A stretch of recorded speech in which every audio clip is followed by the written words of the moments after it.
Bonjour, on est ravis de vous retrouver au Carrefour International du Bois pour cette première journée de salon. Et avec nos invités, nous allons évoquer la matière bois. On est ravis de vous accueillir. Donc tout d'abord, Morgane Vuitton, bonjour. Bonjour, bonjour tout le monde. Donc vous êtes le gérant de la scierie Vuitton. C'est ça, tout à fait, depuis 4 ans. Est-ce que vous pourriez nous parler un petit peu de la scierie, s'il Bien vous sûr. plaît? La scierie Vuitton, c'est une scierie familiale qui est située dans le Jura, en plein massif du Jura. On est sur le premier plateau, au milieu des sapins. La petite particularité, c'est que nous, on ne scie pas de sapins. On scie que des bois feuillus depuis une cinquantaine d'années. Donc c'est mon arrière-grand-père et mon grand-père qui ont lancé la scierie. Et donc on scie des bois feuillus. On a démarré avec le sciage de hêtre, parce qu'on a une grosse ressource hêtre aussi à proximité. Et on sciait des bois qui venaient d'un rayon de 30 km et qu'on vendait aussi dans un rayon de 30 km. Ce cercle-là s'est un petit peu agrandi avec le temps, on va en parler un petit peu après, mais les bois, on va dire maintenant, viennent plutôt d'un rayon de 300 km et sont vendus plutôt dans un rayon de 3000 km. Le commerce a évolué, la matière aussi. Mais voilà, donc on est une PME d'une quinzaine de collaborateurs. Et on est uniquement dans la première transformation, nous sommes scieurs. Et nous séchons nos bois sur place. Et vous pouvez être fier du travail accompli. Moi, je vous ai découvert en préparant du coup ce plateau. Et c'est vrai que vous avez un large choix de prestations que vous délivrez en circuit court, local, avec les feuillus français. Vous êtes même Bois de France, je peux voir le petit badge. Ouais. Et avec également, j'ai pu le découvrir, des bois d'exception que vous sciez, que vous transformez. Oui, tout à fait. Donc je parlais du hedge juste avant. Mais bon, on s'est diversifié. À l'après-tempête, on s'est mis à scier du chêne. Il y avait beaucoup de matière sur le marché. Et puis bon, la demande était là. Et puis après, avec le temps, on a tendu aussi sur le frêne. Il y a eu beaucoup de bois malades. Donc l'idée, c'est aussi de respecter la nature et de valoriser les bois qui sont disponibles sur le marché. La priorité numéro 1, même, c'est ça. Donc on a scié beaucoup de frênes et puis après on s'est diversifié puisque la matière se fait aussi de plus en plus rare. Donc on s'est mis à scier du tilleul, du sycomore, du merisier, du charme. Donc on a trouvé des nouveaux marchés, on a appris à scier ces bois-là qui ont plein de contraintes aussi, que ce soit au sciage, au séchage, donc des contraintes techniques. Puis après des contraintes commerciales puisqu'il faut réussir à les vendre, à les valoriser. Donc là on a accès à des marchés un petit peu plus niches parce que c'est des bois il y a moins de volume sur le marché. Et puis disons que c'est des bois moins standards qui ont plus de singularité. Donc là, il faut réussir à les appréhender, à les valoriser. Donc là, il y a tout un travail autour du marketing et puis trouver les bons partenaires pour les mettre en valeur au maximum, quoi. Ouais. Alors la singularité, c'est ce qui vous lie. Merci pour la, pour la transmission. Du coup, Claudie Mindron, merci d'être parmi nous. Merci de m'avoir invité à venir sur le plateau pour parler de Panaget. Exactement. Donc vous êtes directrice clientèle au sein de Panaget, directrice commerciale au sein de Panaget, pardon. Directrice commerciale et marketing au sein de Panaget depuis 6 mois. Moi, je viens d'arriver. J'étais déjà dans la filière bois auparavant, mais je viens d'intégrer Panaget avec beaucoup de fierté parce que cette entreprise qui existe depuis 1929 mérite qu'on parle d'elle. Voilà, donc nous sommes seconde transformation. Donc nous achetons beaucoup de chêne, hein, puisque c'est à peu près très proche de 100% de notre fabrication. Donc nous séchons et nous faisons toute la partie parement et assemblage sur différentes lames. Donc on a plusieurs typologies de produits. On a qui vont de 90, 139, 184, 223 en largeur. Et puis en longueur, on va un petit peu au-delà de 2 mètres. Mais bon, c'est vrai qu'on doit faire avec les chênes français. Sur les longueurs, on n'est pas forcément sur... et c'est toute la complexité de travailler qu'avec des produits des chênes français. On a aussi des paramètres à garder bien en tête. Donc voilà, sur cette partie, j'ai envie de dire que oui, la singularité, c'est ce qui nous unit, puisque c'est l'enjeu 2026 de pouvoir utiliser une grosse partie de nos produits et de mettre en valeur ces singularités qui sont demandées dans certains pays, d'ailleurs, parce que nous on travaille aussi à l'étranger, pour être assimilés à des produits un peu plus racés, avec des couleurs plus sombres qui se rapprochent sur les anciens parquets qu'on peut connaître, avec un peu plus de caractère. Et ce sont ces produits-là qu'on va essayer de valoriser au fil du temps, parce qu'on a cet enjeu-là est majeur, hein. La disco et tout ce qui est produit qui normalement sont écartés. On ne veut plus les écarter, on veut utiliser et optimiser le maximum de la matière pour éviter d'en laisser sur le côté, puisque le chêne coûte cher. C'est pas une essence. Moi, je viens des résineux, on n'est pas du tout dans le même game. Donc voilà. Donc c'est un bon moyen aussi de valoriser cette matière exactement. et de lui permettre d'être sublimée. Alors cette demande, elle vient de qui? Elle vient des professionnels, des maîtres d'œuvre, des maîtres d'ouvrage, des architectes qui recherchent peut-être aussi... Alors oui, il y a des enjeux aussi dont on doit parler, c'est le bilan carbone. Hein. On est sur des produits en bois, sincèrement, versus tous les autres revêtements de sol. Je pense qu'on peut dire qu'on est les meilleurs. On est les meilleurs. Voilà. Donc, je pense que cet enjeu-là va être poussé de plus en plus par l'État, puisque les enjeux de réchauffement climatique, on les connaît. On sait que très bien que le bilan carbone qui va être demandé à nos architectes, tous les économistes sont déjà dessus. On a des tableaux comparatifs qui sont éloquents. Donc ça, c'est un critère qui doit nous aider à nous mettre en valeur, hein, puisque c'est le seul produit, je dirais, qui est devant tous les autres. Complètement, oui. Première matière biosourcée. Ouais. Voilà, la matière biosourcée. Donc ça, c'est un enjeu de porter haut et fort ce message. Il y a encore beaucoup de chemin à faire, hein, parce qu'on a toujours le problème de l'économie en fin de dossier, parce que nous, on est la dernière étape. Donc il faut garder un peu de budget pour le sol. Et voilà, donc ça c'est un enjeu. Le marché de la décoration se porte bien. Est-ce que les Français continuent à investir aujourd'hui dans l'aménagement? Est-ce que c'est quelque chose qui est toujours aussi important pour eux, le cadre de vie au sens large? Alors oui.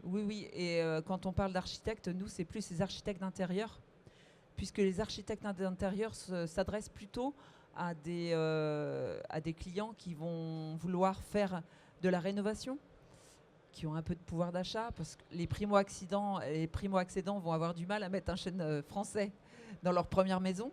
Mais par contre, ils vont revoir leur projet avec justement sublimer un peu leur sol et redonner de la chaleur à l'intérieur.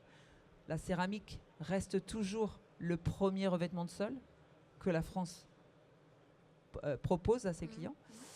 Mais nous sommes, je dirais, sur la catégorie socio-professionnelle un petit peu plus haut de gamme. Hein. Il faut pas se le enfin, de toute façon, on va pas se mentir. On est sur un produit plutôt médium haut de gamme. Mais par contre, le bois, il suffit d'ouvrir un magazine aujourd'hui. Vous avez de toute façon une représentativité de tout ce qui est bois sur tous les intérieurs, au mur, au sol. Tout est comment dirais-je, beaucoup plus présent dans les magazines. On le voit, hein, c'est criant d'avoir beaucoup plus de bois. Donc le sol, effectivement, c'est toujours une matière qui plaît et qui réchauffe, qui se mélange avec le contemporain, qui va avec tous les styles, hein, finalement. C'est vrai qu'il se complète merveilleusement avec les autres matériaux également, qui a trouvé sa place en quelques années. Quand on est une société de 50 ans, comme la Scierie Vuitton, comment on se réinvente? Ou est-ce qu'on doit se réinventer? D'ailleurs, ça peut être une question qu'on peut se poser. On va dire que nous, un de nos atouts, donc effectivement, il y a l'âge, il y a l'expérience. Il y a aussi la dimension, le fait qu'on soit resté une série de proximité de dimension moyenne.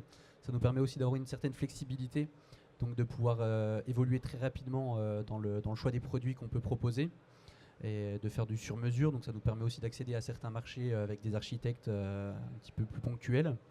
Et ça nous permet aussi de faire des tests sur des singularités. Donc il y a des bois qu'on ne valorisait pas avant, ou du moins qu'on n'essayait même pas de scier, parce que d'aspect extérieur, il y avait des aspérités, il y avait des traces qu'on craignait, parce que quand il y a 20 ans ou il y a 10 ans, on voulait un parquet qui soit d'un choix A sans aucun défaut, c'est des bois qu'on ne se permettait pas de valoriser, parce que le rendement matière n'allait pas être bon, l'aspect visuel n'allait pas être bon. Donc ça, c'est des choses qu'on a fait évoluer beaucoup, et maintenant on essaye, même si on ne sait pas si on vendra les produits, on tente de les scier. Je te coupe, excuse-moi, est-ce que tu peux nous donner des exemples du coup d'essences qu'on ne recommandait pas ou qu'on ne prescrivait pas il y a quelques années et qui aujourd'hui sont demandées? Alors, sur l'extérieur, par exemple, on va scier de plus en plus d'acacia, parce qu'en termes de propriété, en résistance extérieure, c'est un bois qui est aussi bon que les bois exotiques. Donc déjà au niveau carbone, on est très bon, et puis en plus en résistance, c'est très bien. Donc ça, c'est une essence d'avenir qui pousse bien en plus. Après, en intérieur, on va dire que le chêne, c'est du classe 4, l'acacia? Oui. Ah oui. Tout à fait. Tu as bien fait de venir. En intérieur, c'est vrai que maintenant, on arrive à trouver des parquets autres qu'en chêne. On va en faire en frêne blanc, en frêne olivier. On va en faire dans plein d'essences, en merisier. On va en faire. Donc ça nous diversifie. Puis après, c'est même même sans parler de différentes essences, mais même dans le chêne, même quand on reste dans le chêne, il y a des choix, d'aspects de chêne qu'on ne s'y est pas. Pour le parquet ou par la menuiserie. Et aujourd'hui, on va les scier de plus en plus, des bois très singuliers, des bois qui ont des taches, des bois qui ont de la piqûre. Par exemple, la piqûre avant c'était rédhibitoire. Puis maintenant, on s'aperçoit qu'il y a une certaine clientèle qui cherche aussi ces bois piqués parce que ça fait aspect ancien, quoi. Donc ça, c'est des choses qui évoluent avec le temps et on tend vers ça parce qu'il y a de plus en plus de bois malades, de plus en plus de bois piqués. Donc on essaye d'influencer aussi le consommateur et les seconds transformateurs parce que parfois aussi qu'on ne prenne pas trop nos contraintes de scieurs. Donc c'est un travail global aussi. Sur ce travail d'éducation presque en fait, hein. Tout Complètement. comme dans l'agriculture, on nous a appris aussi à consommer des produits en se disant le goût ne change pas d'une tomate avec une certaine forme à une autre, donc on accepte aussi ce que la nature nous offre. Là c'est pareil au sein de la forêt avec les arbres qui sont disponibles. Ouais. Donc nous on essaye de valoriser aussi des bois qui ont parfois des cancers, des bois qui ont des graisses, des bois qui ont des fentes, des fourches. Avant, un bois qui avait une fourche, on le coupait systématiquement avant la fourche. Maintenant, on se dit tiens, ça va faire une super table. Un bois qui a un cancer, on dit on va tenter de le couper, on va voir ce que ça donne. Puis en fait, on va retrouver des reflets qui sont somptueux, on va trouver de l'onde, on va trouver. Et en fait, on essaye de valoriser ces produits-là. Et en plus, c'est des bois qui ont vraiment une vraie valeur sur le marché. Hein. Ça vaut vraiment le coup de les transformer parce que souvent, les gens cherchent aussi ces pièces uniques. Et le fait de prendre le temps de le faire et de travailler derrière le marketing et le commerce autour de ça. Ça nous plaît énormément parce que ça nous change de la routine. S'il y a des produits standardisés, c'est bien, ça amène un certain volume. Mais aujourd'hui, je ne suis pas sûr que ce soit vraiment l'avenir. Et puis, nous, on est des passionnés de la matière. Donc, franchement, pouvoir valoriser ces bois-là, c'est un vrai plaisir au quotidien, quoi. Ça se ressent. Au niveau de l'export, alors tous les deux, vous exportez vos produits à l'étranger, plutôt en Europe, du coup, pour la scierie Vuitton ? Très majoritairement en Europe, ouais. Okay. On va dire que chaque produit a son pays. On travaille beaucoup avec le Royaume-Uni pour la charpente. Le parquet, ce sera la France, ce sera la Belgique, la Hollande, l'Italie. On travaille beaucoup en menuiserie, en tournerie sur l'Espagne, le Portugal. Tout ça, c'est des produits des gens avec qui on travaille depuis des dizaines d'années. Et ça continue de se développer aussi. Ils sont comme les Français, ils évoluent, ils avancent, ils font bien évoluer leurs produits. Ils changent d'essence aussi. Et c'est là, on fait plus de 60% d'export aujourd'hui. Ouais. Vous travaillez également en prospective, si on peut l'appeler ainsi, en fait, avec cette forêt qui évolue aussi avec le climat. On sait qu'il y a certaines essences qui sont vouées à disparaître ou qui... voilà, donc je sais qu'il y a des études qui sont menées, il y a même des travaux qui sont portés aujourd'hui pour essayer de tester de nouvelles essences ou en tout cas de les faire migrer d'une région à l'autre. Est-ce que ça, tu l'observes, vous l'observez et vous le travaillez au sein de... Complètement, on le voit de toute façon dans les plantations qui sont faites autour de chez nous. Et puis après, sur l'aspect technique, on voit que le FCBA met des choses en place pour essayer de valider certaines propriétés mécaniques pour que des essences qu'on n'utilisait pas avant pour faire tel ou tel produit, qu'on puisse les utiliser à l'avenir. Donc ça, c'est hyper important parce que de toute façon, tant qu'on n'a pas l'or amont, nous, on ne peut pas proposer ces produits-là sur le marché, ou du moins les archis ne veulent pas en entendre parler. Donc ça, il y a un gros travail qui est fait. On en parlait la semaine dernière chez Fibo, on avait fait une grosse table ronde. Donc ça, c'est l'avenir, c'est sûr. Et puis après, il y a aussi une part d'incertitude parce que même si on replante des essences aujourd'hui dont les résultats sont plutôt bons à l'instant T, on n'est pas certain que ce sera toujours le cas dans 10 ans, dans 20 ans, dans 30 ans. À la vitesse à laquelle évolue le climat, on est en vraie incertitude. Après, il faut essayer, il n'y a pas vraiment le choix. Mais on a plutôt des bons retours pour le moment. Et puis les gens sont plutôt optimistes. Par rapport à ce qu'on met en place, il y a des choses qui avancent. Quels sont les grands enjeux du coup pour Panagé pour cette année ? Tu nous as brièvement parlé en introduction. Alors l'enjeu, c'est de repositionner la marque Panagé puisque nous sommes français du début à la fin et qu'il faut qu'on positionne la marque à son niveau puisque nous ne serons jamais capables de fournir des prix tels qu'on peut les voir face à nous. Nous, on peut garantir une qualité. On peut garantir un Made in France, on peut garantir une qualité de service et logistique, puisque nous livrons en France sous moins de 10 jours. Donc on a aussi une partie à l'export, 20%, on est beaucoup moins que vous. Grand export un peu aux États-Unis, en Corée, beaucoup aussi en Angleterre, même UK, je pourrais dire. Donc alors ce sont des très bons clients, parce que alors, eux, ils adorent la singularité. Ça, c'est le monde de la singularité En tout cas, chez eux, ils le recherchent vraiment. Et donc, après, on a tous les pays européens autour. Alors, pas forcément comme vous, l'Espagne, Portugal. On travaille très peu avec eux. La Grèce. Enfin, on a un marché export. Au niveau de la stratégie de Panagé, la fin d'année, on est en train de retravailler notre gamme de produits pour essayer de simplifier et d'optimiser en améliorant aussi l'intégration de toutes ces singularités du chêne comme étant une marque de qualité et une marque de différenciation versus les autres. On veut faire comprendre aux clients que c'est quelque part une pièce unique, une œuvre d'art quelque part, hein, parce qu'on n'a pas une lame qui se ressemble. On a des schémas différents, on a des veinures qui courbent de façon différente, et c'est ce qui fait la différence avec le LVT.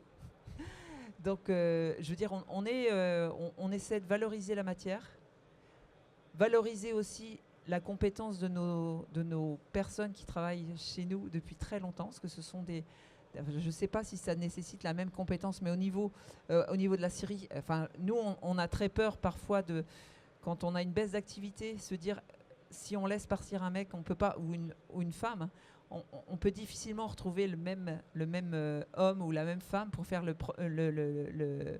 cette production. Elle est très complexe en fait, et ça nécessite des mois, des années d'expérience pour arriver d'apprentissage de savoir-faire. Et ce savoir-faire là, il a duré, ça fait 100 ans. Et on a des personnes qui, toutes les semaines, on laisse partir des gens à la retraite qui ont fait toute leur carrière chez nous. Toute leur carrière. Donc, c'était plus de 40 ans. C'est un gros sujet, ça, la transmission des savoir-faire. Et la transmission des savoir-faire, c'est indispensable. J'imagine que vous avez la même contrainte. Hein. Complètement, ouais. Puis en plus, il y a on va dire qu'on a un métier, on est peu d'acteurs en France finalement. Donc, trouver du personnel qui est déjà qualifié, ça n'existe quasiment pas. Il y a très peu d'écoles, très peu de formations. Donc on doit les former en interne. Puis c'est beaucoup de visuels en fait. C'est beaucoup de visuels. Là, pour vous dire, on a une machine qui s'appelle Woodeye chez nous qui fait le tri. Mais malgré l'utilisation de cette machine, on est obligé de retrier derrière. Parce qu'on n'arrive pas à trouver la bonne machine pour tout écarter en fait. Hein, ou tout trier. Parce que quand je dis écarter, c'est un peu négatif, mais c'est plutôt tout trier. Et ça, l'œil... Heureusement, aujourd'hui, on reste complémentaire à la machine. Complémentaire en fait. à l'IA, parce que ça va être de l'IA bientôt qui va faire ce boulot-là. Mais pour l'instant, on trouve difficilement une IA qui soit suffisamment affûtée pour remplacer l'œil d'une femme, parce que ce sont les femmes qui trient chez nous. Ah bon ? Que les femmes. Les femmes sont très bonnes pour le tri, effectivement. On le ce voit sont aussi en femmes. Syrie, souvent. Ce sont les femmes qui trient chez nous et depuis toujours. Techniquement, c'est important peut-être de le rappeler aussi, ces bois dits, alors je ne sais pas la terminologie exactement, on les appelle. On appelle plus ça bois de crise. Enfin, je crois qu'il y a un terme, c'est les bois singuliers, je ne sais pas si on pourrait les appeler ainsi. Ils sont tout aussi, je dirais, performants que des bois. Pour la plupart d'entre eux, les propriétés mécaniques restent les mêmes. On peut en faire les mêmes objets. Mais c'est visuel en fait. Hein. Donc le consommateur a un petit peu du mal parfois à changer ses habitudes. Mais en termes de solidité, de fiabilité, c'est exactement la même chose. Donc c'est pour ça que c'est hyper important de les valoriser. Parce qu'en plus, c'est des bois qu'il faut rapidement consommer. Parce que si on les laisse dans le temps, ils vont finir par vraiment mourir. Donc c'est ces premiers bois qu'on va venir couper, c'est ces bois malades. Du moment où ils sont coupés rapidement, il n'y a pas de problème, les propriétés mécaniques restent les mêmes, c'est uniquement visuel. Et si on attend dans le temps, ces bois-là vont mourir. Donc c'est du gâchis. Alors on parlait de carbone tout à l'heure, un bois malade qui meurt dans la nature et qui pourrit dans la nature, c'est un bois qui relâche le carbone. Pour que le carbone soit stocké, il faut évidemment qu'il soit transformé et qu'on en fasse un objet. Si le chêne ne devient pas du parquet ou une table, le carbone est relâché, donc ça c'est hyper important. Donc ces bois malades, il faut les transformer urgemment, il faut les valoriser et il faut en faire les bons objets et que ça plaise. Et les gens, il faut qu'ils s'habituent à ce que la table, elle soit pas uniforme en couleur, à ce qu'il y ait des aspérités, des taches, que le fil soit pas forcément très droit. Enfin voilà, il peut y avoir plein de contraintes. Tu voulais compléter peut-être ? Non, je voulais dire juste que c'est un apprentissage qu'il faut refaire pour tout le monde, même si beaucoup d'archis et beaucoup de designers sont déjà dans ce modèle un peu atypique et qui fait que cette pièce, c'est une œuvre d'art. Là, je vous entendais parler de tables. C'est vrai qu'il y a des tables magnifiques maintenant qui se font. Et je pense que chaque table, on la veut différente. C'est justement pour ça qu'on choisit le bois, en fait, pour se différencier de tous les L'objet produits. unique, quoi. L'objet Presque, unique, hein, ouais. personnalisé. C'est une œuvre d'art. ouais. C'est une œuvre d'art. Et j'irai voir, parce que je n'ai pas pris le temps, moi, d'aller voir le site internet. Donc j'irai voir. En plus, vous avez un super nom, vous. Hein. C'est vrai que c'est un bel atout marketing. Et on se positionne sur les mêmes gammes Ouais, qualité. vous En êtes, plus, Tout à fait. magnifique. Donc, Je vous remercie tous deux pour ce partage et pour cette passion communicative pour le matériau bois et pour la matière. Si on a envie d'en savoir un peu plus, on peut retrouver les informations, je pense, sur vos sites. Donc c'est sur le site de Panaget, oui. c'est bien ça, Oui, on a un site dédié. Oui. Il y a une Vous page pouvez- peut-être aussi sur les réseaux sociaux. Vous êtes sur. on est sur Instagram. Chez ma community manager qui est là-bas, qui rigole et qui se dit attention, elle va se prendre les pieds dans le tapis. Non, on est sur Insta, Facebook et puis LinkedIn. Parfait. Elle approuve. elle Je me vois souffle. qu'elle approuve. Elle hoche Donc de ça la va, tête, je donc n'ai tout pas va dit de bien. bêtises, tout va bien. Et de ton côté, C'est pareil pour nous. Morgane. Donc on a un stand ici, évidemment, pour ceux qui sont sur le salon. Sur les réseaux, nous sommes sur Instagram, Facebook, LinkedIn, YouTube, même TikTok pour les plus jeunes. très bien. Et Pas nous. Tu vois qu'il faut qu'on soit sur TikTok. Mais il est plus jeune que moi, hein, alors c'est Ouais. pas. très important pour sensibiliser les futures générations, nos futurs collaborateurs et Faut le- consommateurs. faut le Très noter. important. Voilà. En tout cas, un grand merci pour ce partage et puis un très bon salon. Merci Merci à pour vous. l'invitation. Merci à Merci. vous.